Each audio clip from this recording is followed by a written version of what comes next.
Hi, this is Zak Mir with the Bulletin Board Heroes here at Zak's Traders Cafe for Thursday, the 8th of August. Starting off with the FTSE 100, which after a good day yesterday, the market actually failed before or below the 50-day moving average and also below the uptrend line there from January, the broken one. The risk now is that if we have an end-of-day close back below the red May support line projection, we'll have to have a retest of last week's support towards 7,900 and even have the possibility of a test of the 200-day moving average, currently at 78.50. Another negative is the way that we've had an RSI failure just below neutral 50, which tends to be a leading indicator on the downside. Early and end-of-day close back above 8,200, and the 50-day line gives us the chance of heading back to the July resistance in the 8,400 area. Moving on to the DAX, and here this was the market which gave us the initial slap in the face, and here the struggle has been to get back above the floor of the second gap there, which is around 17,500. At the moment we are on the right side of it, and we've also bounced off the rising 200-day line, so decent chance of a move up to 17,800, which was the old April support line projection, and we're sort of comforted by the way that the RSI has bounced off the 30 level as well, but the key here is staying above that 200-day line. Moving along to the Dow, and here the market basically doing, I suppose, really what the FTSE did, fading at the 50-day line there, 39,400, and heading back towards that support line there from April. That's at around 38,500, but we do have the risk of a retest of a 38,000 and the 200-day moving average. And I suppose the longer we stay below the 50-day line, the greater the chance of a test like that. Moving on to Bitcoin, and here we had the tentative recovery after the dive below 50,000 at one point. The current situation is that we're looking for this market to consolidate around the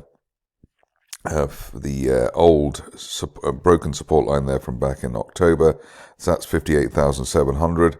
We need to get back above that to then give us the chance of moving back to the area of the 50 and 200-day moving averages just below 62,000. Otherwise, it looks like there could be another test of that March support line projection at 52,000. So probably at the moment, the balance with the RSI pointing up and everything else is for this market to try and get back to the 50-day line area, but we are in this falling channel, so the pressure is on.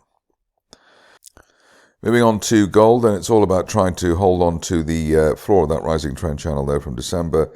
That's around 2390 now, and especially we want to stay above the 2400 level, given the way that that has been the support area in the recent past.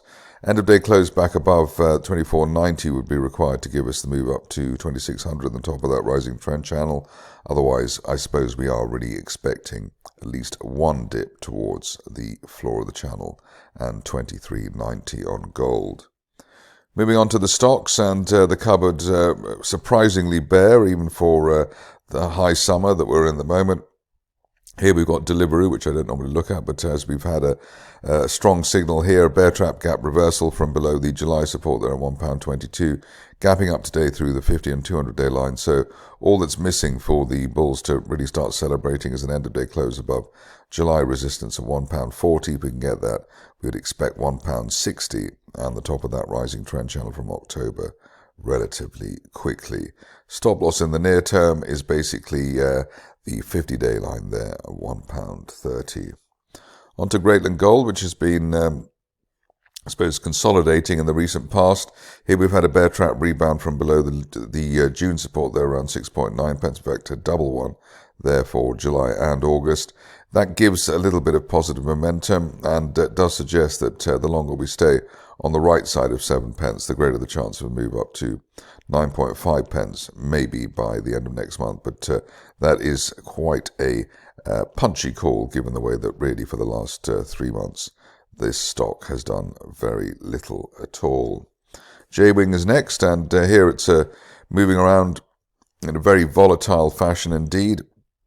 We had the spike at the end of last month and a really sharp pullback, but we're back again, trying to conquer the 200-day line, basically, an end-of-day close above that around 3 pence could take us up to a retest of 4.5 pence. But also, the other point to note is that we obviously haven't been above the 200-day moving average properly since back in 2021. So the shares are tempting a major trend change there. We're back, by the way, the 50-day line there, around 1.6 pence, is starting to turn round.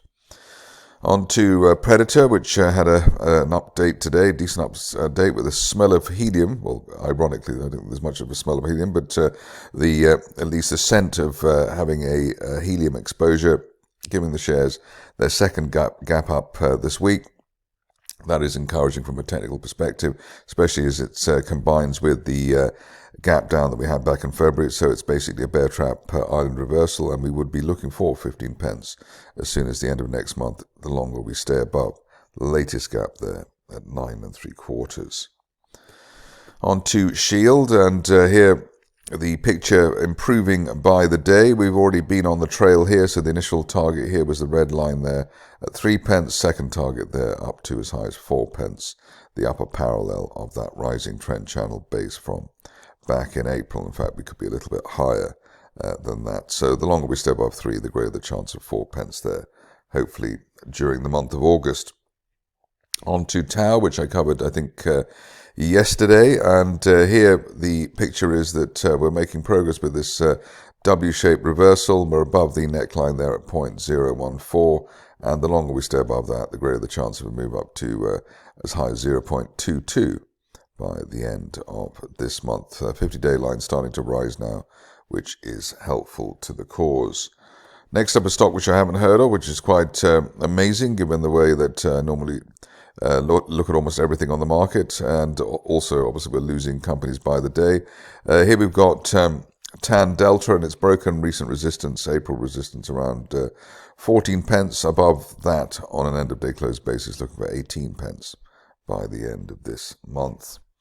UK oil and gas is next, and here the company's rehabilitation, helped along by the latest fundraise, seems to be in order. We're finding support above a previous target there, 0.05. The longer we stay above that, the greater the chance of a retest of the 200-day moving average, currently just below 0.12. Finishing off with Woodbois, which has been something of a nightmare. I think even the stock's greatest fans would admit that.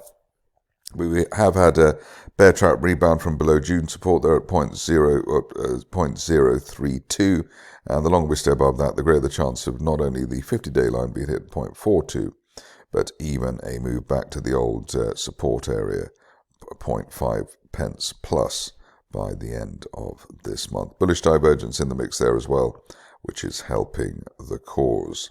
That's it for me today. More updates tomorrow.